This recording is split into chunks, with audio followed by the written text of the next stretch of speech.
Hello guys and भैंसेस। आज पढ़ेंगे हम घटना चक्र में, पॉलिटी में पढ़ेंगे। आज कौन सा चैप्टर पढ़ें? ये मौलिक अधिकार तो पढ़ चुके हैं। मूल अधिकार पढ़े हैं। मूल अधिकार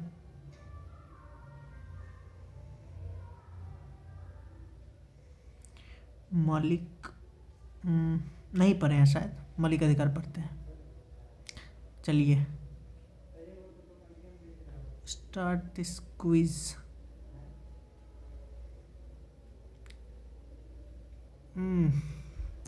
आज करेंगे कितना? 500 क्वेश्चंस करेंगे, ठीक है।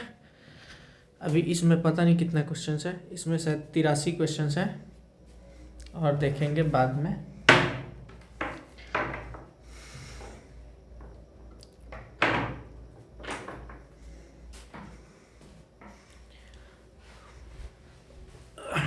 तीसरा ही वीडियो है ये। बना रहा हूँ, बनाने में कुछ गलती होगा तो माफ़ कर देना खुद को, ठीक है। चलो, ये फर्स्ट क्वेश्चन दिख रहा है ना? दिख रहा है कि नहीं दिख रहा? पीछे क्या दिख रहा है?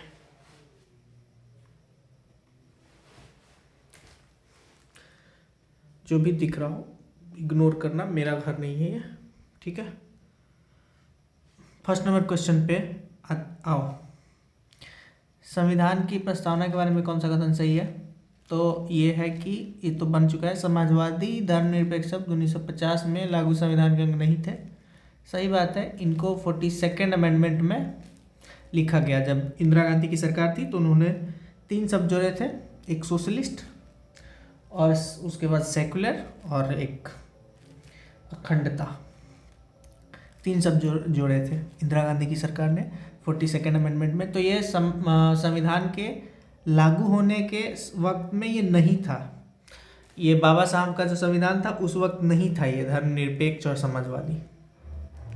इसलिए बीजेपी बोलती है कि देश धर्मनिरपेक्ष नहीं है। बाद में इसे कांग्रेस ने किया था।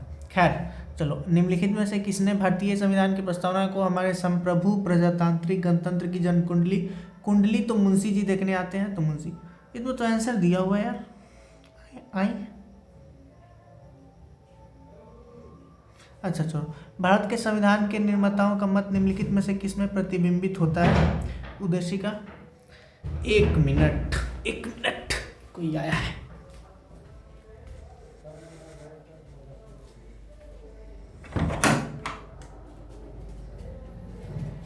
ये वीडियो बना रहे हैं, बोलिए कुछ, ठीक है। इसमें उस रूम में रहिए आप लोग।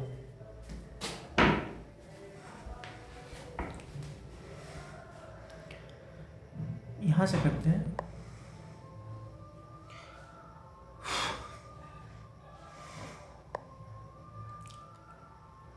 ये सब जो है ना, ये हटाने नहीं आता हमको। जो टेलीग्राम पे जो दिखता है वो सब छोड़ो, पढ़ाई इंपॉर्टेंट है।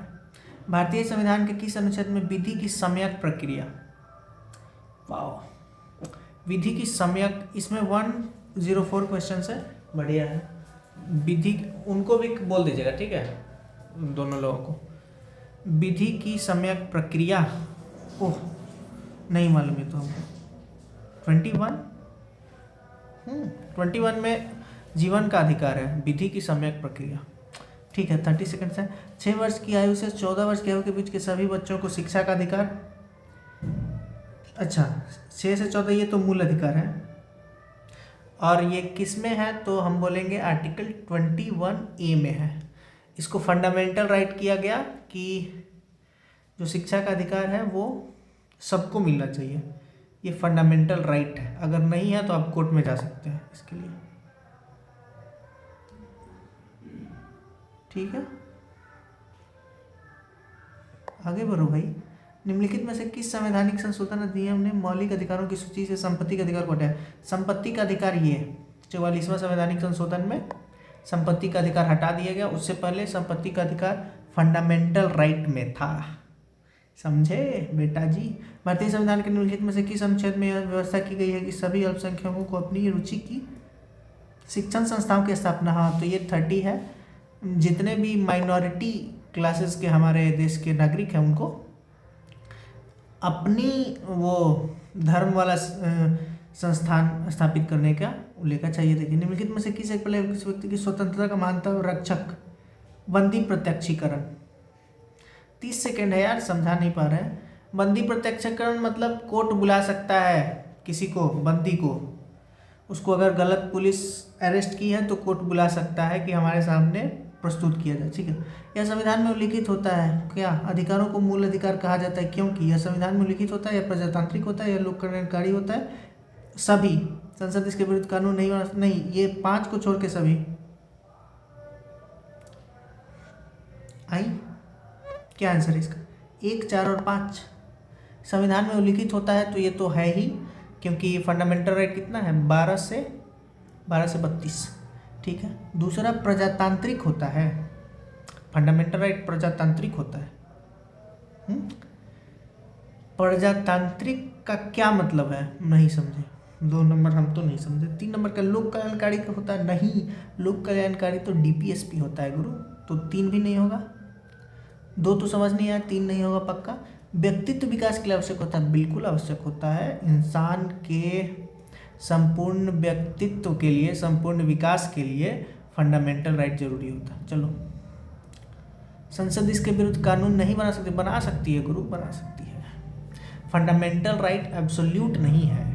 जब इमरजेंसी लगेगा तो सरकार, मोदी जी लगाएंगे इमरजेंसी, तो फंडामेंटल राइट सिर्फ आर्टिकल 20 और 21 को छोड़ के सारा फंडामेंटल राइट छीन लिया जाएगा। बोलने की आज़ादी नहीं होगी। फिर करते रहिएगा लाल सलाम। आगे, स्वतंत्रता के अधिकार के भाग के रूप में निम्नलिखित में से कौन सा बिना हथियार के शांतिपूर्ण ढंग से इकट्ठा होने की स्वतंत्रता के अंतर्गत नहीं आता है? अच्छा, नहीं आता है। शांतिपूर्ण इकट्ठा होना तो आता है भाई, इसकी इजाज़त से एकत्रित जनता जिनको हथियार नहीं रखना चाहिए भी आता है। इस अधिकार के अभ्यास पर राज्य कानून बनाकर तर्कपूर्ण प्रतिबंध लगा सकते हैं, ये भी सही है। घेराव अफसर जो अपना कर्तव्य नहीं निभाते, नहीं, घेराव नहीं कर सकते आप। आगे बढ़े, आगे बढ़े। 7 क्वेश्चन हुआ है। निम्नलिखित में से कौन से अधिकार भारतीय संविधान के अनुच्छेद 32 के अंतर्गत, 32 मतलब रीट जारी करने का अधिकार सुप्रीम कोर्ट का, ये क्या है? मौलिक अधिकार है गुरु, मौलिक अधिकार है। मौलिक अधिकार बताए ना, 12 से 32 है कि 35 है, डोंट नो, शायद 12 से 35 है, तो 32 तो बीच में ही आएगा। इसलिए इन निम्न में से कौन सा एक मानव अधिकार भारतीय संविधान के अंतर्गत मौलिक अधिकार भी है? काम का अधिकार मौलिक अधिकार है? किस आर्टिकल में? नहीं, शिक्षा का अधिकार है आर्टिकल 21A में। मकान का अधिकार कोई मौलिक अधिकार नहीं है। मकान नहीं है तो आप कोर्ट में नहीं जा सकते, लेकिन शिक्षा नहीं है तो कोर्ट में जा सकते हैं। आर्टिकल 32 के तहत सुप्रीम कोर्ट में केस कर सकते हैं। चलिए, विधि का नियम कानून का अधिराज का मतलब क्या है? अच्छा, विधि का नियम का मतलब क्या होता है? एक के लिए सभी कानून और सभी के लिए एक न्यायतंत्र। आई, सभी के लिए एक कानून और सभी के लिए एक राज्य, यस। सभी के लिए एक कानून और सभी के लिए एक न्यायतंत्र, यस। सभी के लिए एक राज्य और सभी के लिए नहीं, सभी के लिए एक कानून और सभी के लिए एक न्यायतंत्र। आई थिंक सी होना चाहिए, यस। भारत में अस्पृश्यता का निवारण निम्न में से किन उपायों द्वारा किया जा सकता है? अस्पृश्यता मतलब अनटचेबिलिटी, आर्टिकल 17। कैसे हटाओगे उसको? कानून बनाकर हटा सकते हैं। शिक्षा कमेटी द्वारा बिल्कुल, जनजागरण के द्वारा बिल्कुल, नौकरियों में प्रवेश दिलाकर। नौकरियों में प्रवेश दिलाकर आप अनटचेबिलिटी कैसे हटाएंगे? नहीं, 1, 2, 3 आई थिंक, 1, 2, 3। वाह बेटा जी, सही हो रहा है सब। छुआछूत उन्मूलन मतलब 17 अभी तो बताए थे। छुआछूत, किसी को आप अनटचेबिलिटी के आधार पे नहीं उसके साथ भेदभाव कर सकते हैं, वो इनह्यूमन है। वैसे भी कानून नहीं होता तो भी आप नहीं कर सकते। धार्मिक स्वतंत्रता के अधिकार के प्रावधान के अंतर्गत सम्मिलित धर्म प्रचार करने का अधिकार, सिखों को कृपान धारण करने, अच्छा बिल्कुल है, सिखों को कृपान धारण करने का अधिकार है आर्टिकल 25 के तहत। राज्यों को समाज सुधारक विधि निर्माण का अधिकार, राज्यों को बिल्कुल है, क्योंकि धर्म निरपेक्ष है। तो अच्छा चलो, ये तो टाइम बीत गया, लेकिन समझा देते हैं। देश हमारा धर्म निरपेक्ष नहीं है, पंथ निरपेक्ष है, पहली बात। तो पंथ निरपेक्ष है तो मतलब राज्य का अपना कोई धर्म नहीं है, मतलब देश का अपना कोई हिंदू मुस्लिम धर्म नहीं है देश का, लेकिन सरकार धर्म में जो कुरीतियाँ उसको ख़त्म करने के लिए कानून बना सकती है। जैसे 3 तलाक पे कानून बनाया, तो उसको आप ये नहीं कह सकते कि धर्म में क्यों इंटरफेयर कर रहे हो जब पंथ निरपेक्ष है। पंथ निरपेक्ष है लेकिन कानून बना सकती है, वही मतलब है उसका। अच्छा, धार्मिक निकायों को लोगों का धर्म परिवर्तन करने का अधिकार है, बिल्कुल है, 1 2 3 सही है, ठीक है। निम्नलिखित संवैधानिक उपचारों में से पोस्टमार्टम कहा जाता है। पोस्टमार्टम किसे कहा जाता है? रीट जारी करने को पोस्टमार्टम कहा जाता है। और रीट 5 प्रकार का होता है: habeas corpus, mandamus, prohibition, tertiary और कुछ और होता है, एक और होता है, वो 5 प्रकार का होता है। तो रीट जारी करने का अधिकार, रीट बेसिकली समझ लो कि जब आपके फंडामेंटल राइट का हनन होगा तो आप सीधे सुप्रीम कोर्ट चले जाइए, आर्टिकल 32 के तहत केस कर दीजिए। उसमें 5 तरह के मामले हैं, 5 तरह के मामलों में आप केस कर दीजिए, सुप्रीम कोर्ट संज्ञान लेगा, उसी को रीट कहते हैं। तो उस रीट को पोस्टमार्टम कहा जाता है, क्योंकि सुप्रीम कोर्ट के पास जब केस आएगा तो वो सारे मामलों का जांच करेगा, तो उसको ही पोस्टमार्टम कहा जाता है, मतलब वो पोस्टमार्टम करेगा, ठीक। अनुसूचित जाति तथा गलत हो गया क्या? उपयुक्त में से कोई नहीं, उपयुक्त में से एक से अधिक। ला ला ला ला ला, नहीं बता सकते। पोस्टमार्टम तो हमारे ख्याल से वही होगा। चलो नहीं बता सकते। 14 नंबर हमको भी डाउट है। चलो 15 नंबर क्या? अनुसूचित जाति में से जनजाति को, ये तो 17 के तहत हम बताए ही थे भाई, आगे बढ़िए ना। ओ बेटा जी, लाइट कम कर दें क्या? बैटरी कम है गुरु, 13% है।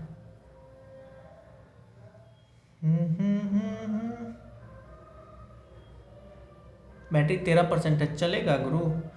देखते हैं, भारतीय संविधान में कौन सा अनुच्छेद संवैधानिक प्रावधानों को संघीय संसद राज्य विधान पालिकाओं द्वारा बनाए गए नियमों का प्राथमिकता प्रदान करता है?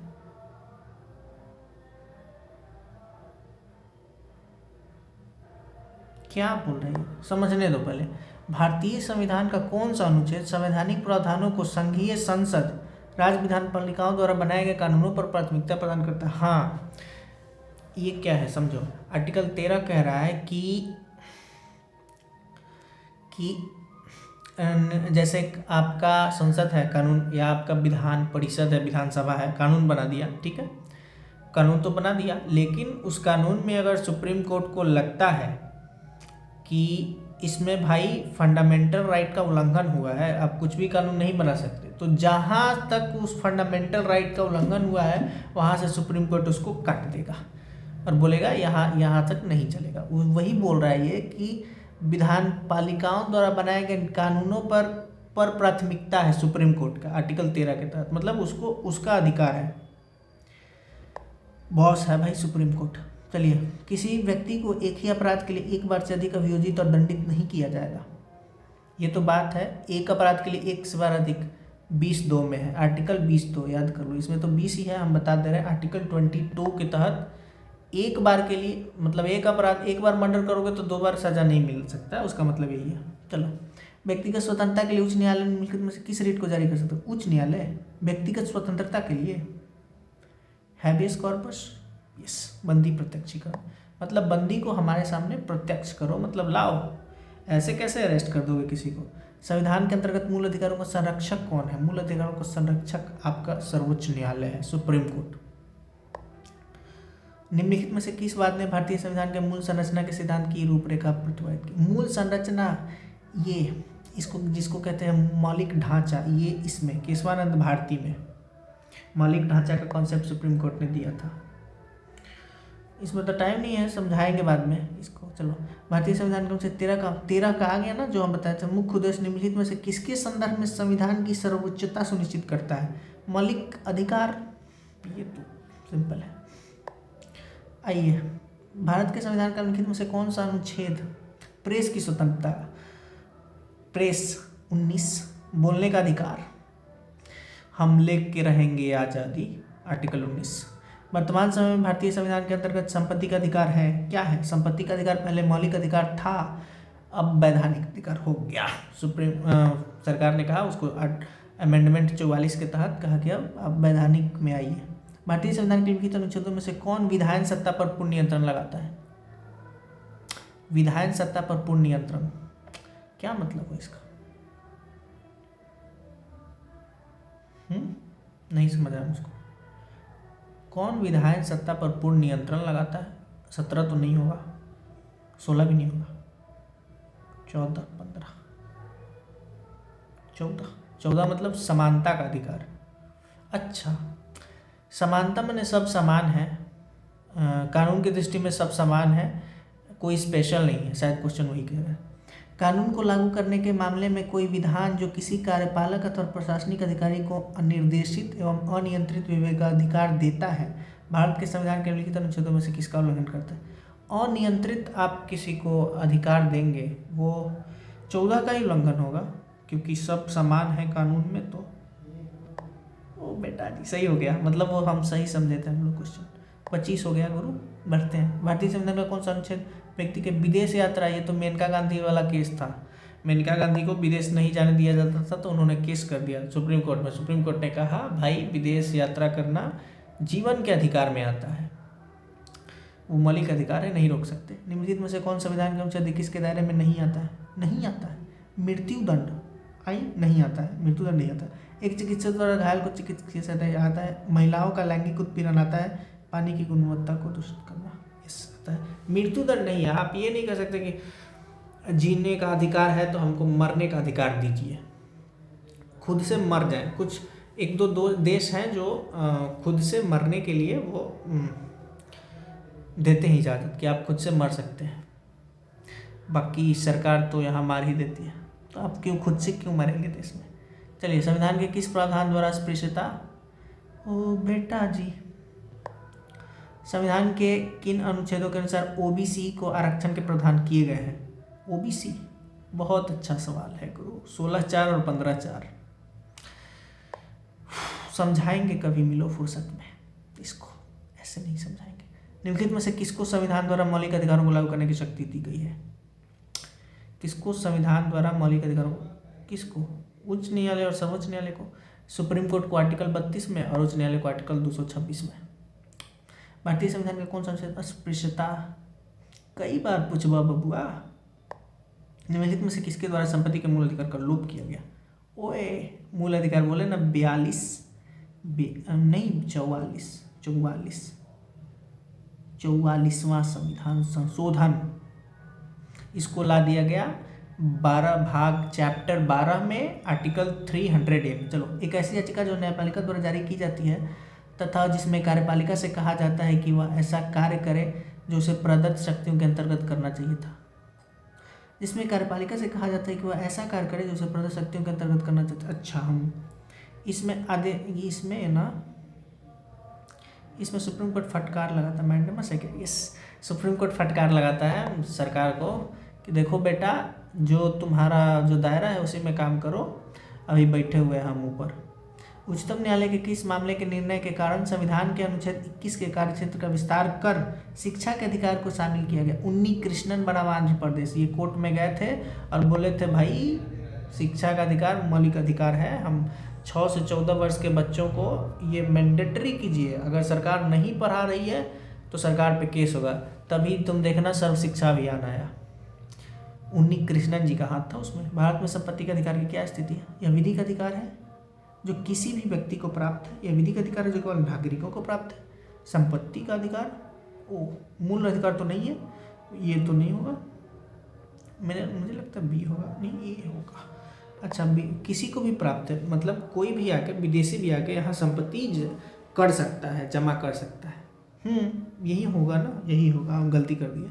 सिर्फ नागरिक थोड़ी यहाँ आके करेगा, विदेशी भी आके और पैसा कमा सकता है और उसके सारे राइट सुरक्षित होंगे। कहने का मतलब ये है किस अनुच्छेद के साथ, ओ बेटा जी, अस्पृश्यता कितना बार पूछोगे। भारतीय संविधान में किस अनुच्छेद के तहत नागरिकों को मौलिक अधिकार प्रदान किए गए? 12 से 35, याद रख लो। एक जोक सुनाए, छोड़ो। भारत के संविधान के किस अनुच्छेद के अंतर्गत निजता का अधिकार संरक्षित है? निजता, प्राइवेसी तो 21 में है ना, 21 में। भारत के संविधान में शोषण के विरुद्ध अधिकार द्वारा निम्नलिखित में से कौन से परिकल्पित? मानव देह का व्यापार और बंधुआ मजदूरी का निषेध। शोषण के विरुद्ध में तो मानव देह का व्यापार और बंधुआ मजदूरी का निषेध, सही बात है, ये तो है। दो नहीं, अस्पृश्यता उसमें शोषण में नहीं आता है। शोषण में सिर्फ आर्टिकल 23-24 आता है, और हितों की सुरक्षा तो आता ही नहीं है, सिर्फ और सिर्फ एक होगा। 4 है क्या? हाँ, कारखानों और खदानों में 1 और 4। एक आर्टिकल 23 है और 4 आर्टिकल 24 है। उच्चतम न्यायालय की व्यवस्था अनुसार निजी भवनों के ऊपर राष्ट्रीय झंडे को फहराना, हाँ, मौलिक अधिकार है गुरु, मौलिक अधिकार है। और ये आर्टिकल 19(1) में है। मतलब आप अपने घर के ऊपर झंडा फहरा देंगे, कोई बोलेगा क्यों फहराए हो? वैसे तो कोई बोलेगा नहीं, बोलेगा तो कोर्ट में नहीं जाना, उसको पीटना है पहले। भारत के संविधान के अंतर्गत कौन सा अनुच्छेद कारखानों में बालकों के नियोजन का प्रतिषेध करता है? 24। निम्नलिखित में से भारत के संविधान का कौन सा अनुच्छेद संविधान के समक्ष समानता से संबंधित है? 14। भारतीय संविधान के अनुच्छेद 25 में प्रयुक्त हिंदू शब्द किसे सम्मिलित नहीं करता? एक चीज समझ जाओ, हिंदू मतलब सिर्फ हिंदू नहीं होता, हिंदू में बौद्ध आता है, जैन आता है, सिख आता है, पारसी नहीं आता। ये तीनों नीचे वाले हिंदू में आते हैं। भारतीय संविधान में समता का अधिकार 5 अनुच्छेदों द्वारा, समता 14 से 18। किसी अपराध के विरुद्ध को स्वयं अपने विरुद्ध गवाह बनने के लिए बाध्य नहीं किया। हाँ, मतलब अपने ही खुद आप जुर्म किए हैं तो भी आप खुद के अनुसार खुद के खिलाफ गवाही नहीं दे सकते, आपका राइट है 20(3) के तहत। पुलिस आपको नहीं कह सकती अपने खिलाफ गवाही दो। इसलिए देखना, पुलिस जो क्या कहते हैं उसको, अरे क्या, जेल में जो पुलिस उगलवाती है बात, तो उसको कोर्ट नहीं मानता है। बोलता है, जज बोलता है कि तुम तो यार डरा के किए होगे, छोड़ो। लेकिन में से कौन सा मूल अधिकार विदेशी नागरिकों को प्राप्त नहीं है? अभिव्यक्ति की स्वतंत्रता नहीं है। अब कोई अमेरिका से आके यहाँ पे बोलेगा कि लोकतंत्र नहीं है मोदी के सरकार में, तो उसको जेल तो जाना पड़ेगा। भारत के संविधान के किस अनुच्छेद के अंतर्गत भारत का उच्चतम न्यायालय नागरिकों के मूल अधिकारों के प्रवर्तन के लिए विभिन्न रिट जारी करने का अधिकार करता है? उच्चतम न्यायालय तो भाई 32। अब तो मेरे टैब को याद हो गया ये बात। भारतीय संविधान में स्वतंत्रता का अधिकार 4 अनुच्छेदों द्वारा, स्वतंत्रता 19 से 22 तक आता है बेटा। 19 क्या है बता देते हैं, फ्रीडम ऑफ एक्सप्रेशन, और 22 क्या है? 22 है जब गिरफ्तार करने जाते हैं। चलो, व्यक्तिगत स्वतंत्रता के अधिकार के लिए निम्नलिखित में से कौन सी रिट याचिका दायर की जाती है? व्यक्तिगत स्वतंत्रता, हैबियस कॉर्पस। निम्नलिखित में से कौन सा एक सही है? अगस्त प्रस्ताव 1940 ने मूल अधिकार शामिल किए थे। भारतीय संविधान मूल अधिकार शामिल करने नेहरू रिपोर्ट, नेहरू रिपोर्ट क्या ही हमको तो पता है। यस, नेहरू कौन? नेहरू चाचा के बाबूजी, माने दादा नेहरू, मोतीलाल नेहरू ने 1928 में जो नेहरू रिपोर्ट लाया था उसमें सबसे पहले मूल अधिकार शामिल किए थे। मौलिक अधिकारों का संरक्षक तो न्यायपालिका है। आर्टिकल 32 के तहत सुप्रीम कोर्ट और 226 के तहत हाई कोर्ट। किस अनुच्छेद में भाषण एवं अभिव्यक्ति? 19। जोक सुनाए? बोलो तो सुनाते हैं। क्या हुआ? आगे बढ़िए गुरु। इसको क्या हुआ? रूठ गया क्या? नहीं सुनाएंगे बेटा, आगे बढ़ो। नहीं सुनाएंगे भाई, आगे बढ़।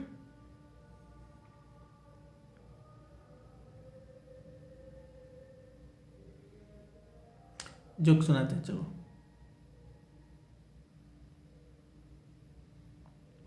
एक लड़का रहता है, ठीक है, उसका नाम रहता है संता। संता तो अति हो गया, संता घिसा पीटा नाम हो गया। मान लो लड़का का नाम है छोटू, ठीक है।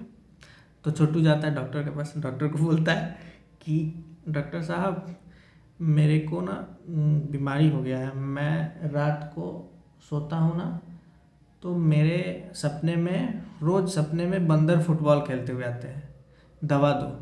तो डॉक्टर बोले अच्छा ये थोड़ा सा कुछ हेलुसिनेशन जैसा कुछ है, दे देते हैं दवा। तो बोला डॉक्टर साहब आज मत दो क्योंकि आज उनका फाइनल है।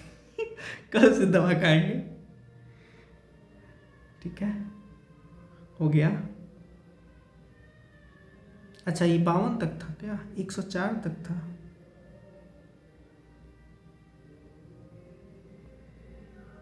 क्या करे बेटा, जी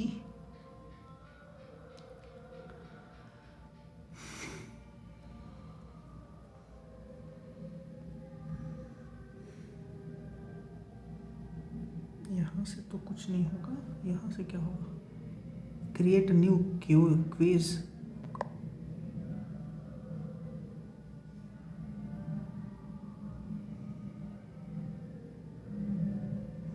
दूसरा चैप्टर पढ़ते हैं, चलिए। 52 क्वेश्चन हुआ ना, ऐसे 10 चैप्टर पढ़ लेंगे, 500 कंप्लीट हो जाएगा।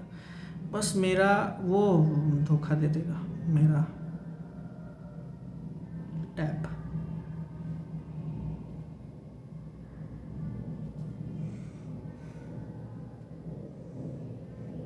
आइए, कहाँ है वो बबुआ?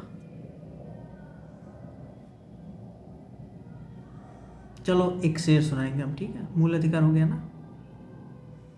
ये आओ, राज्य एवं संघ राज्य क्षेत्र आई।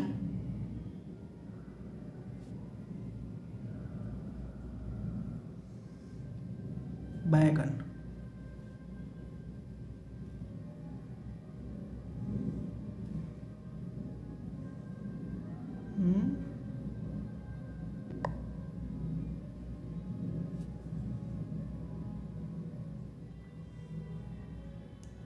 You have an unfinished quiz. Please finish creating your quiz. तो भाई करो ना भाई, करना, हम परेशान हो गए हैं। Create new quiz.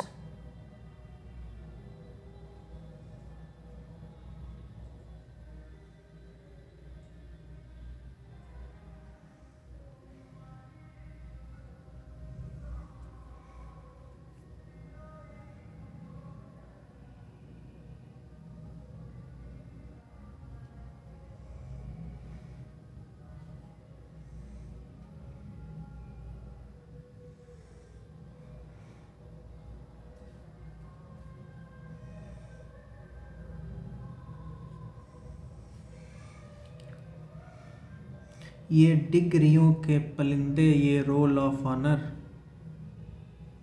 संभालिए कि जलाने के काम आएंगे। संभाल रखे हैं सीने के सब दराजों में, कुछ ऐसे दिन जो भुलाने के काम आएंगे।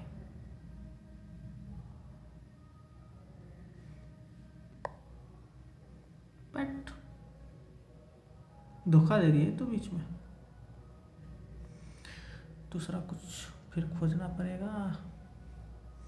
घटना चक्र ऑल साइंस, अब क्या साइंस पर हैं?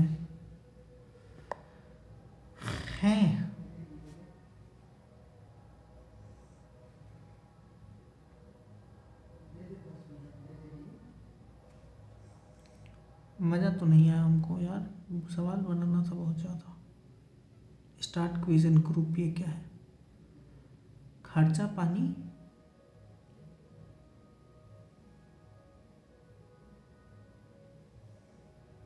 नहीं नहीं, हर बात में नहीं।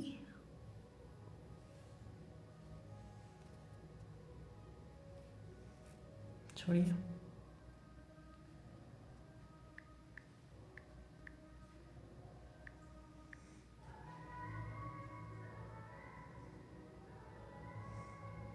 ज्योग्राफी में आते हैं, ज्योग्राफी बुक, घटना चक्र। ये देखो, ये हमको वो नहीं आता है एडिट करने, तो ये जितना हम बीच में जो कर रहे हैं ना, ये सब जाएगा वीडियो में, ठीक है?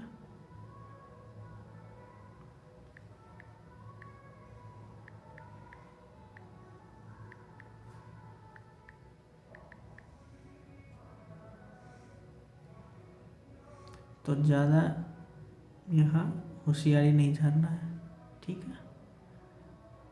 जो जा रहा है वो सब देखना पड़ेगा,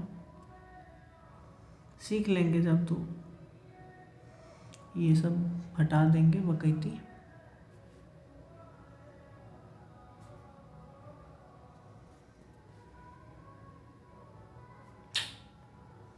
इसे सब तो हम पढ़ लेते किताब में, यहाँ है गुरु। अब हिस्ट्री आओ पढ़ाते हैं, पढ़ाते नहीं हैं, पढ़ते हैं।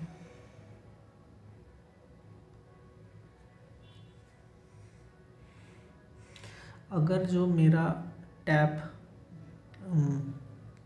धोखा नहीं दिया, मतलब रुक गया, तो 500 क्वेश्चन तो करेंगे, और जब सही भी हो जाएगा तो फिर क्या कर सकते हैं, कल शुरू करेंगे, कल पक्का चार्ज करके कल करेंगे। 700-800 जो बचा वो कल में ऐड कर देंगे।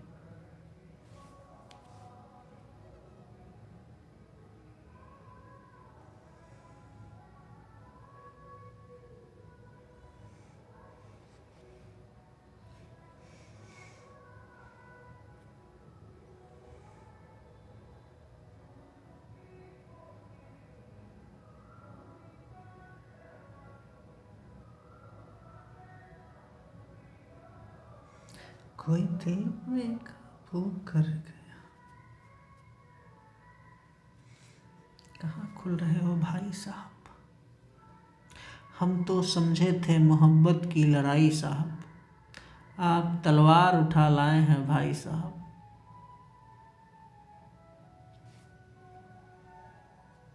Life is all about being childish.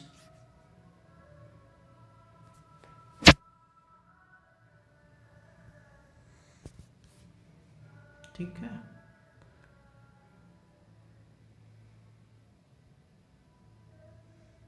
ज़्यादा सीरियस मत होना लाइफ में, लाइफ इटसेल्फ इज फनी। तुम्हारा वजूद का कोई मतलब नहीं है, समझे? आइए साहब, आपको हम पढ़ते हैं प्राचीन भारत का इतिहास। ले बेटा, यहाँ से पढ़ेंगे, इससे क्वेश्चन कम आता है। चलो शुरू कर किए हैं तो करते हैं। रॉबर्ट ब्रूस फ्रूट थे, रॉबर्ट ब्रूस फूट थे, फ्रूट नहीं थे। क्या थे? भूगर्भ वैज्ञानिक और पुरातत्वविद थे। ये मेरे को नहीं मालूम था।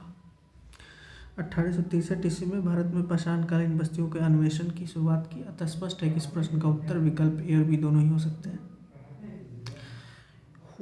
तो होंगे। कोपनहेगन संग्रहालय की सामग्री से पाषाण काल से और लौह युग का त्रियुगीय विभाजन किया था थॉमसन ने। ये इररिलेवेंट चैप्टर है गुरु, बाद में पढ़ लेंगे।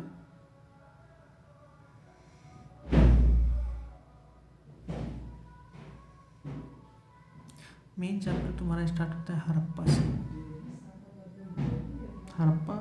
हड़प्पा के बारे में थोड़ा बहुत तो जानते हो, नहीं जानते हो तो जो एक्सप्लेनेशन है उसमें जान जाओगे। ठीक है, ये पूरा पढ़ने का जरूरत नहीं है, याद भी नहीं होगा। सवाल सॉल्व करो और एक्सप्लेनेशन पढ़ो। ठीक, मानव समाज विलक्षण है क्योंकि वह मुख्यतः आश्रित होता है। वाह, क्या फिलोसफिकल क्वेश्चन है।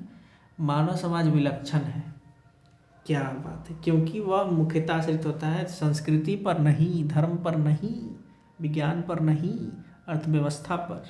बहुत डीप बात है गुरु। तुम्हारी संस्कृति, धर्म सब अर्थव्यवस्था के बाई प्रोडक्ट हैं, इकोनॉमी के बाई प्रोडक्ट हैं। जैसी इकोनॉमी होगी वैसी वहाँ की संस्कृति होगी, वैसा ही धर्म होगा, समझे? और इकोनॉमी किस पे डिपेंड करती है? ज्योग्राफी पे। इकोनॉमी डिपेंड करती है। इकोनॉमी पे सब कुछ, तुम्हारा सारा धर्म, तुम्हारी संस्कृति, तुम्हारे सोच, तुम्हारी आइडियोलॉजी, तुम्हारे पॉलिटिकल पार्टी, सब डिपेंड ऑन इकोनॉमिक्स। मानव समाज विलक्षण या विशिष्ट होता है क्योंकि वह मुख्यतः अर्थव्यवस्था पर आश्रित होता है, समझे? क्योंकि हम लोग किसान हैं, खाते हैं, कृषि अर्थव्यवस्था है, तो हमारे यहाँ पौधों को पूजा जाता है, पेड़ पौधों को पूजा जाता है। का भगवान है, खाने वाले भगवान है, देवता है, अनाज के देवता है, पूजा होती है। इकोनॉमिक्स पे डिपेंड है इसलिए। सिंधु सभ्यता संबंधित है। सिंधु सभ्यता आद्य ऐतिहासिक युग है, ठीक है। इसको प्रोटो हिस्टोरिक कहते हैं अंग्रेजी में, क्योंकि यहाँ पर लेखन कला का ज्ञान तो है किंतु अभी तक इसे पढ़ा नहीं जा सका। कमाल की बात है, सिंधु सभ्यता में जो उसके क्या कहते हैं उसको, जो राइटिंग है जो मिला था ना, उसको आज तक कोई पढ़ नहीं पाया है। तो लिखे तो हैं, तो लिखना तो लोग जानते थे लेकिन उसको डिकोड नहीं कर पाया हम। चलिए, सिंधु घाटी की सभ्यता गैर आर्य थी, बिल्कुल गैर आर्य थी। आर्य तो बाद में आए थे क्योंकि वह नगरीय सभ्यता थी। एक तो सिंधु घाटी सभ्यता नगरीय थी। आर्य आए तो ये इनका जो सभ्यता था वैदिक काल में, इनका ग्रामीण सभ्यता था और ये शहरी सभ्यता थी सिंधु घाटी। आर्यों से पूर्व की रखे जाने का महत्वपूर्ण कारण क्या है? सिंधु घाटी सभ्यता को आर्यों से पूर्व क्यों रखा जाता है? लिपि, नगर नियोजन, तांबा, मृदभांड नहीं, नगर नियोजन नहीं, इसमें मृदभांड आंसर है। सिंधु घाटी सभ्यता लिपि, ज्ञान और नगर नियोजन आदि के संदर्भ में प्रारंभिक कार्यों से अधिक विकसित थी। पुरातात्विक साक्ष्यों में अलग अलग काल में पाए गए मृदभांड सिंधु घाटी सभ्यता को आर्यों से पूर्व का सिद्ध करते हैं। काले रंग की आकृतियों से चित्रित लाल मृदभांड जहाँ हड़प्पा सभ्यता से संबंधित है वहीं धूसर। ये क्वेश्चन आता है इसमें, जो फंसे जिस क्वेश्चन में, वो क्वेश्चन ये था कि हड़प्पा सभ्यता में काले रंग की आकृतियों से चित्रित लाल मृदभांड, मृदभांड मतलब वो होता है, वो कुम्हार जो बनाता है मिट्टी से जो बर्तन, उसको मृदभांड कहते हैं। मृद मतलब मिट्टी, भांड मतलब शायद बर्तन होते हैं। तो चित्रित लाल मृदभांड, काले रंग की आकृतियों से चित्रित लाल मृदभांड हड़प्पा सभ्यता में लाल कलर का होता था।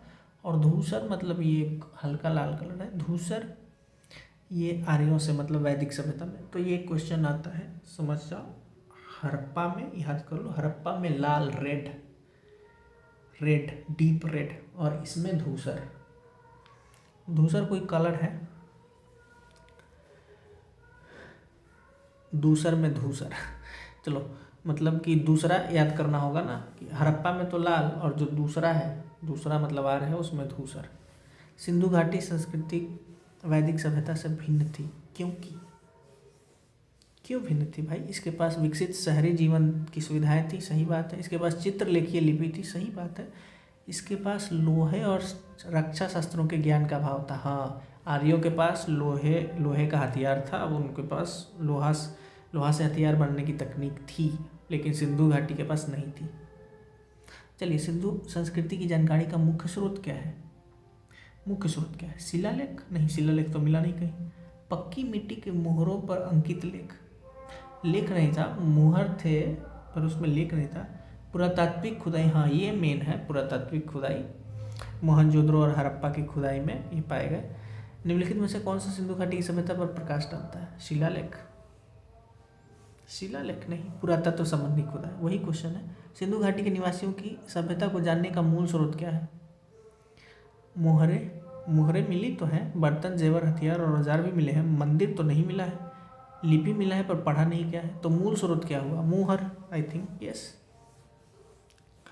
3000 से अधिक मुहरें मिली हैं।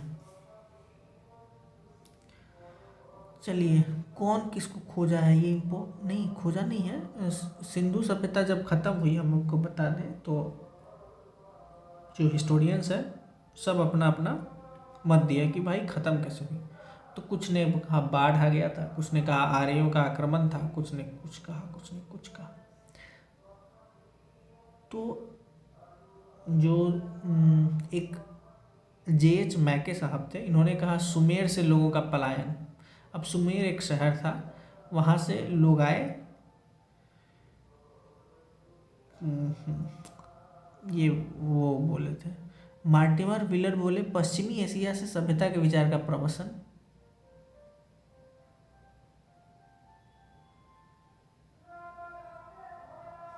क्वेश्चन कुछ और है, ये उत्पत्ति के बारे में है, छोड़ो, नहीं समझा हमको।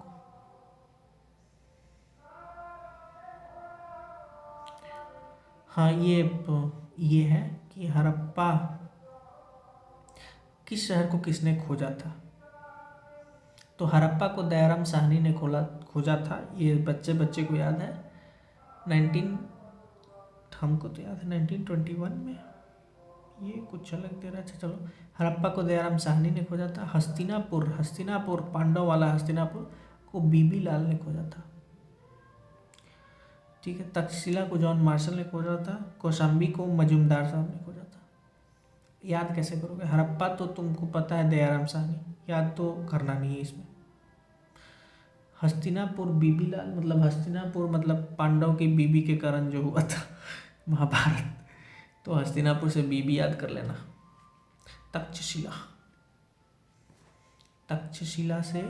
Takshashila John Marshall. कौशाम्बी मजूमदार साहब। भारत में चांदी की उपलब्धता के प्राचीनतम साक्ष्य मिलते हैं। चांदी सबसे पहले भारत में कहाँ पाया गया? मुझे भी नहीं मालूम था। हड़प्पा में ही पाया गया चांदी। हड़प्पा वासियों को चांदी की जानकारी थी। मोहनजोदड़ो और हड़प्पा के निवासियों के मध्य इसके विधिवत प्रयोग के साक्ष्य मिलते हैं। अच्छा, राजस्थान की जावर और अजमेर खानों से चांदी प्राप्त करते रहे होंगे। ओके। हड़प्पा में मिट्टी के बर्तनों पर सामान्यतः किस रंग का उपयोग हुआ था? हड़प्पा में मिट्टी के बर्तनों पर सामान्यतः किस रंग का उपयोग हुआ था? लाल।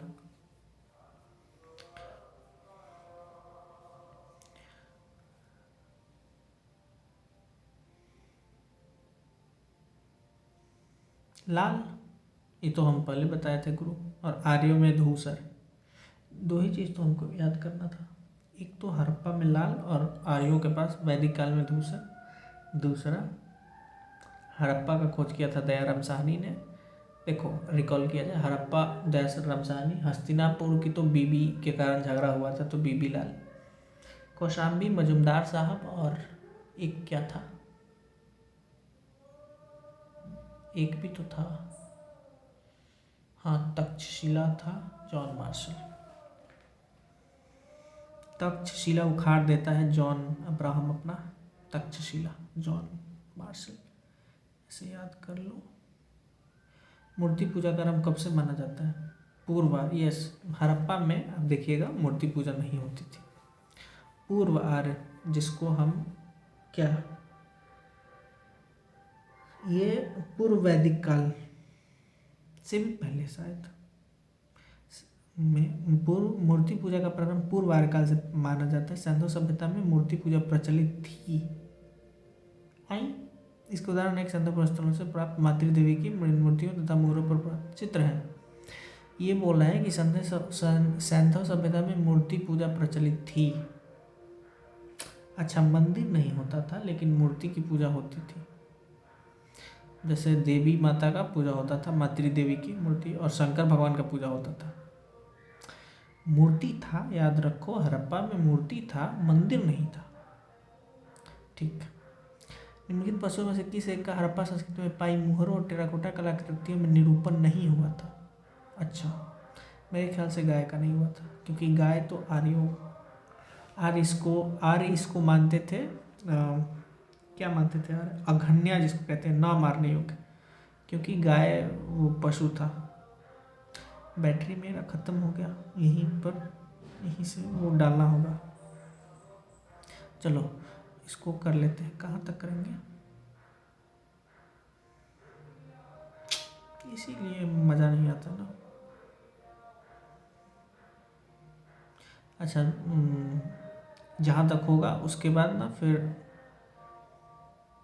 चार्ज करके फिर डालेंगे, ठीक है।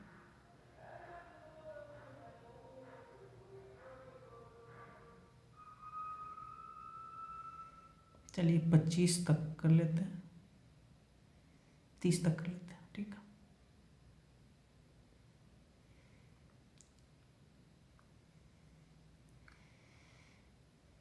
मूर्ति पूजा का आरंभ पूर्व आर्य, ठीक है। निम्नलिखित पशुओं में से किसका गाय का नहीं हुआ था? हाथी, गैंडा, बाघ सबका हुआ था। जिसका हुआ था याद करने की जरूरत नहीं है, सिर्फ ये देखो कि गाय का नहीं होता। निम्नलिखित में से कौन सा एक हड़प्पा स्थल नहीं है? कोटदीजी तो है भाई, चनहुदरो भी है, सोहगौरा नहीं है, देसलपुर है, सोहगौरा नहीं है। सोहगौरा उत्तर प्रदेश में है। अच्छा, सोहगौरा नहीं है। चलिए, कहाँ से क्या मिला था? तो देखिए, हड़प्पा जो अभी पाकिस्तान में है, वहाँ से सावधान R37 मिला था, मतलब 100 जलाने वाला वो जगह। लोथल, लोथल गुजरात में है, मतलब वर्तमान गुजरात। लोथल से गोदी, गोदी मतलब आप वो बंदरगाह को कहते हैं गोदी, तो लोथल में गोदी था। कालीबंगा में जूता हुआ खेत, कालीबंगा राजस्थान में है जूता हुआ खेत, तो जूता हुआ खेत था इसका मतलब हल भी होता होगा, राइट। और जूता हुआ खेत था तो उस कृषि होती होगी, राइट। मोहनजोदड़ो में नर्तकी की मूर्ति, मोहनजोदड़ो भी पाकिस्तान में है, और वहाँ से मूर्ति थी जो डांस करती थी, मतलब वो डांस नहीं करती थी, डांसर की मूर्ति थी, ठीक है। अब कौन किस शहर में है भाई, बैटरी भाई साहब 5 है, चलो। कौन किस शहर में था, कि कौन शहर किस नदी के किनारे था, तो हड़प्पा जो है आपको पता है पाकिस्तान में, और रावी नदी पाकिस्तान में, तो हड़प्पा रावी के किनारे थी। हस्तिनापुर गंगा, हस्तिना क्या, हस्तिनापुर अपना दिल्ली है जहाँ महाभारत हुआ था, तो हस्तिनापुर गंगा के किनारे। नागार्जुन कोंडा कृष्णा नदी के किनारे। पैठन, ये पैठन ना पता है क्या है, महाराष्ट्र का, महाराष्ट्र में है ये गोदावरी नदी के किनारे है, ठीक है। इसमें तो समझना कुछ नहीं है यार, याद करना है। हड़प्पा रावी नदी के। कालीबंगा, कालीबंगा राजस्थान, घग्गर नदी के किनारे है। लोथल गुजरात में है, भोगवा नदी के किनारे है। रोपरा सतलज, रोपर सतलज, इसको याद कर लेना, रोपरा सतलज, ठीक है। थोड़ा सा तो देखो याद करना पड़ेगा आपको। हड़प्पा किस नदी के किनारे अवस्थित है, हड़प्पा रावी, याद है। संदर्भ सभ्यता का महान स्नानागार, ये मोहनजोदड़ो में था। महान स्नानागार मतलब स्विमिंग पूल, बहुत बड़ा स्विमिंग पूल था मोहनजोदड़ो में, जहाँ लोग डुबकी लगाते थे। डुबकी, डूबते नहीं थे, डुबकी लगाते थे। विशाल स्नानागार किस पुरातत्व स्थल से पाया जाता है, पाया गया है, वही भाई मोहनजोदड़ो।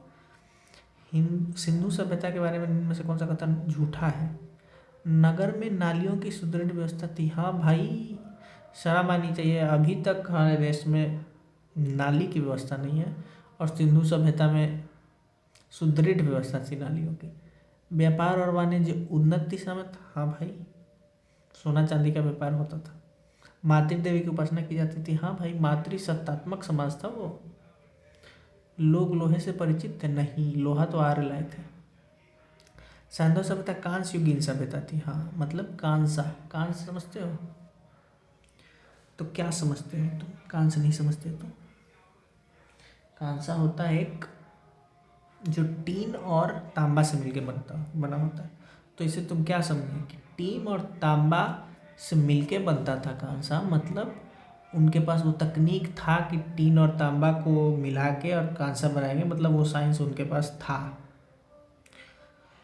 उसको क्या कहते हैं, कुछ तो कहते हैं साइंस में, कुछ तो कहते हैं, याद नहीं है हमको अभी, मतलब आ नहीं रहा है जबान पे, मतलब वो टेक्निक था उनको, ठीक है।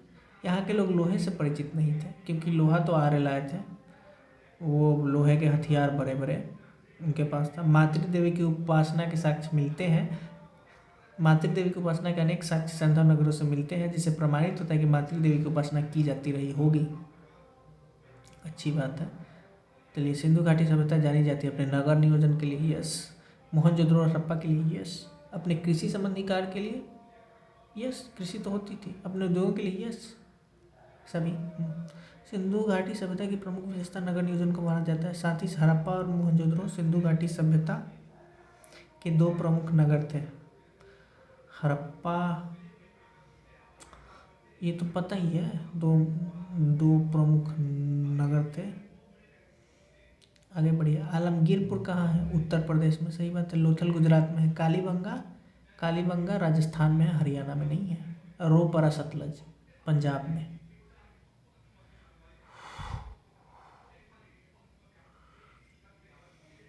कालीबंगा राजस्थान में, चलो अब क्या बताएं आपको। राखी गढ़ी हरियाणा में है।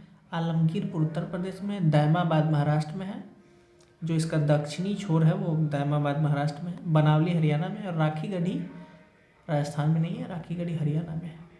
राखी बांध, हरिहर भाई को राखी बांधा जाता है, वैसे याद कर लेना। चलो, मांडा तो जम्मू कश्मीर में है, दैमाबाद महाराष्ट्र में है, कालीबंगा राजस्थान में है, राखीगढ़ी हरियाणा में है। चलिए, बालू आई, बालू जगह का नाम है, बालू हरियाणा में है, मांडा जम्मू कश्मीर में अभी पता है। पाडरी कहाँ है? पाडरी गुजरात में है, हुलास उत्तर प्रदेश में। ये नहीं मालूम था हमको।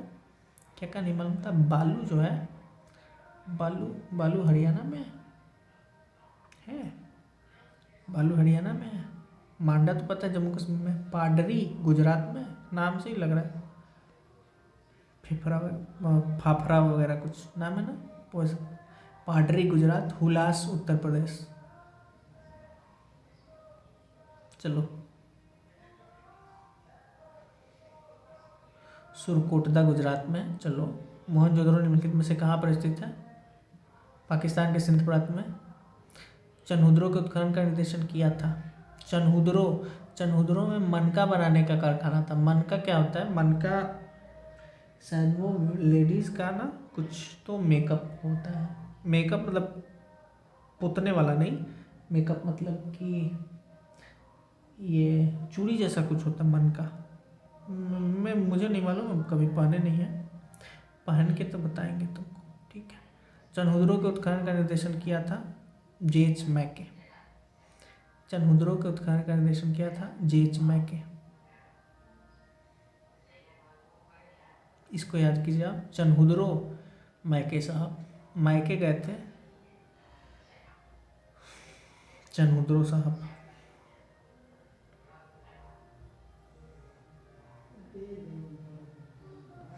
मायके जाएंगे तो भाई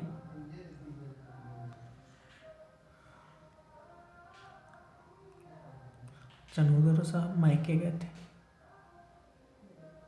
ठीक है। सिंधु घाटी सभ्यता का कौन सा स्थान अब पाकिस्तान में है? पाकिस्तान में हड़प्पा है गुरु, आलमगीरपुर यूपी में है, कालीबंगा राजस्थान में, लोथल गुजरात में है। रंगपुर कहाँ है?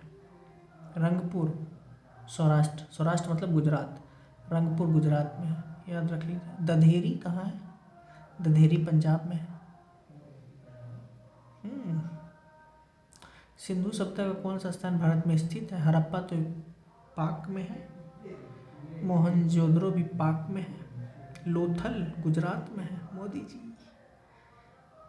वह हड़प्पीय नगर जिसका प्रतिनिधित्व लोथल का पुरातत्व स्थल करता है, वह हड़प्पीय नगर जिसका प्रतिनिधित्व लोथल का पुरातत्व स्थल। अच्छा, लोथल भोगवा नदी, समझे? लोथल कहाँ है? गुजरात में है, भोगवा नदी। अब क्या करना पड़ेगा?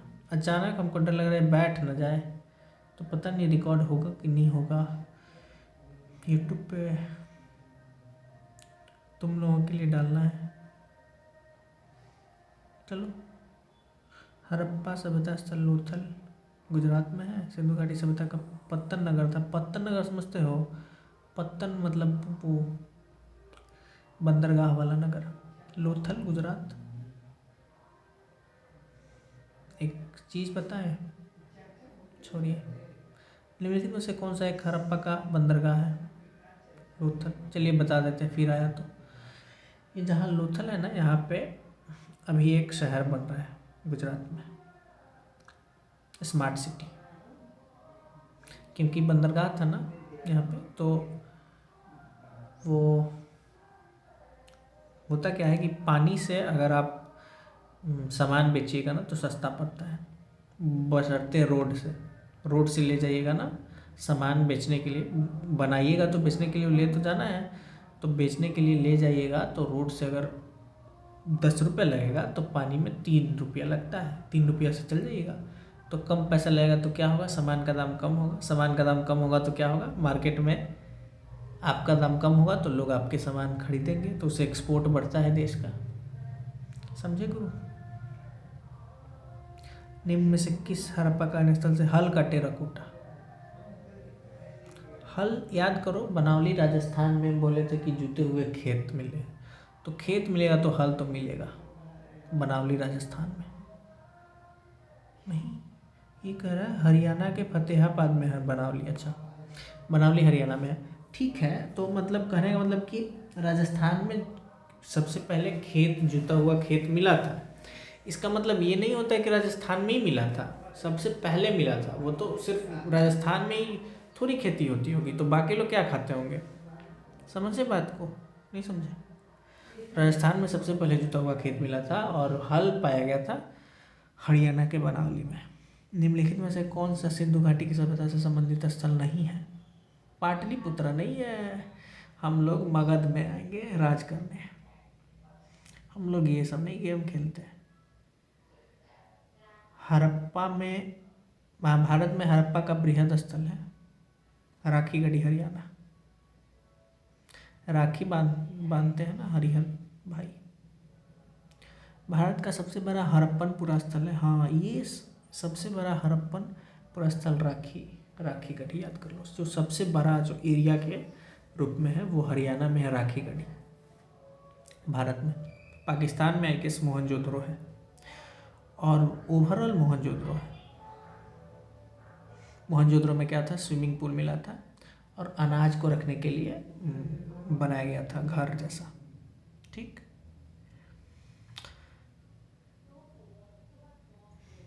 कौन किस नदी के तट पे? सिंधु झेलम नदी के। सिंधु घाटी की सभ्यता का विस्तार उत्तर में झेलम नदी के पूर्वी तट से दक्षिण में यमुना की सहायक नदी हिंडन के तट तक माना जाता है।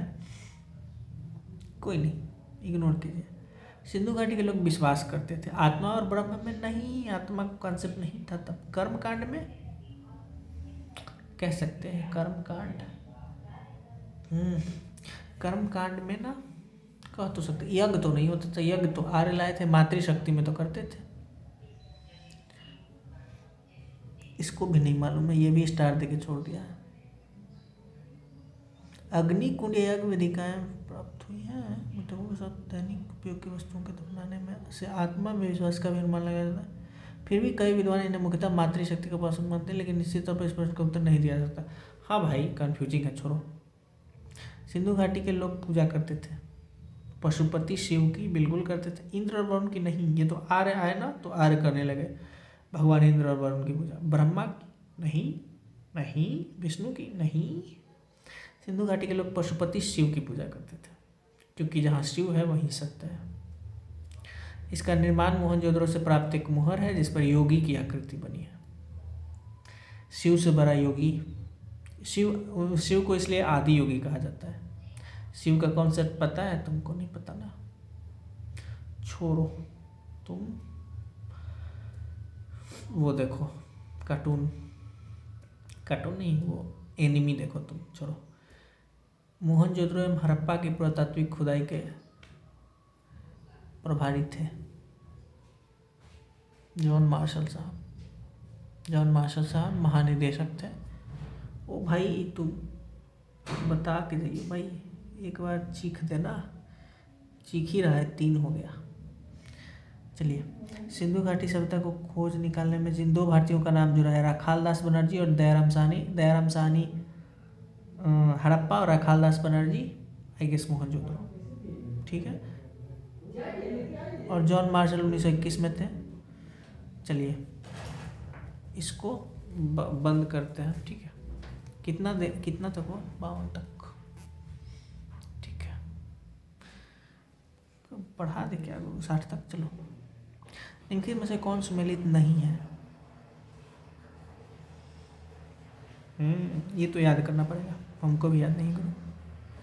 लोथल एसआर राव, ये पूछता भी नहीं है। सुरकोटता जेपी जोशी, धौलावीरा वीके थापर, पूछता भी नहीं है। हड़प्पा का उत्खनन करने वाला प्रथम पुरातत्वविद जो इसके महत्व को नहीं समझ पाया था, ए कनिंघम। खोजे तो थे भाई साहब, लेकिन समझ नहीं पाए थे ये चीज़ क्या है, तो दयाराम साहनी ने खोजा, इसलिए उनका नाम होता है। निम्नलिखित में से कौन हड़प्पा और मोहनजोदड़ो के उत्खनन से संबंधित नहीं थे? वी.एस. स्मिथ, ये याद करना पड़ेगा, मेरे को नहीं याद नहीं है। हड़प्पा दयाराम साहनी नहीं हो गया। सबसे पहले क्या? अच्छा 57 छोड़ देते हैं। सर्वप्रथम मानव ने निम्न धातु का उपयोग, सबसे पहले मानव तांबा का खोज किया, याद रखना करो। सबसे पहले मानव तांबा का खोज किया था, उसका यूज किया था। हाथी दांत का पैमाना, हाथी दांत कहाँ? लोथल गुजरात में हाथी दांत, लोथल गुजरात। हड़प्पाकालीन स्थलों में अभी तक किस धातु की प्राप्ति नहीं हुई? लोहा की नहीं हुई है, बताए तो लोहार लोहा के हथियार आड़ लेके आए थे। चलिए बाय बाय। इसको 60 हो गया ना, 61 से करेंगे चार्ज करके। आज चार्ज जाएगा तो आज ही करेंगे, नहीं तो कल करेंगे। Bye bye. इसको अब क्या करें हम, इसको सेव करें ना।